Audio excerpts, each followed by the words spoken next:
the mainstream media, nonstop covering Governor Christie's Bridgegate. But where are they on Hillary Clinton and Benghazi? Joining us now is the host of Media Buzz, Howard Kurtz, watching all of this for us. Good morning to you, Howie. Good morning, Anna. Well, let's start with Bridgegate. I mean, there hasn't really been anything new coming out. Governor Christie took responsibility, held somebody accountable, and there hasn't been any ties showing him that he knew anything about it. Why is the left-wing media still talking about this so much?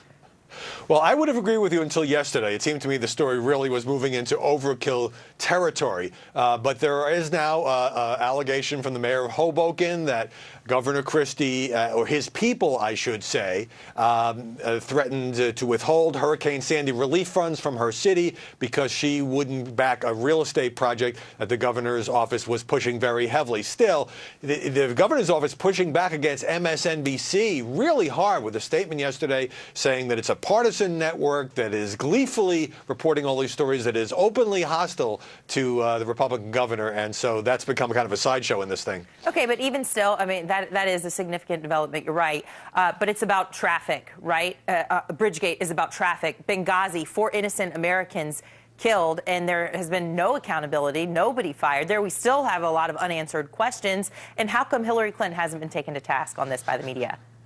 Well, there is no question in the sweep of history that the fatal attack in Benghazi far more important than a political scandal over the closing of George Washington Bridge access lanes. But the problem is that the Bridgegate scandal and now the Hurricane Sandy flap, it's colorful. Christie is a larger-than-life figure.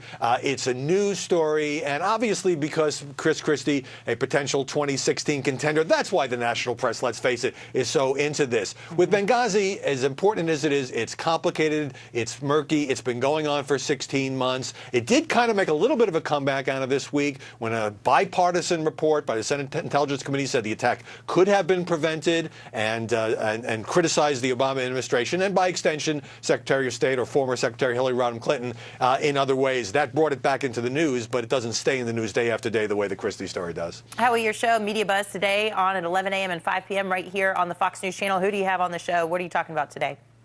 Jonah Goldberg is one of our guests. We're talking about the coverage of Christie, of course. We're talking about Hillary Clinton, who you also mentioned, on the cover of Time magazine and how much coverage she gets, a lot of it favorable. Also talking about Michelle Obama's 50th birthday and how many in the media seem to be celebrating along with her.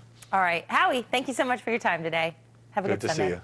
48 minutes after the hour, and next on the rundown, tailgating tips from a master. He's the chef at Lambeau Field, and he's cooking up a football feast live on Fox and Friends. Don't miss this, and our picks for who's headed to the Super Bowl.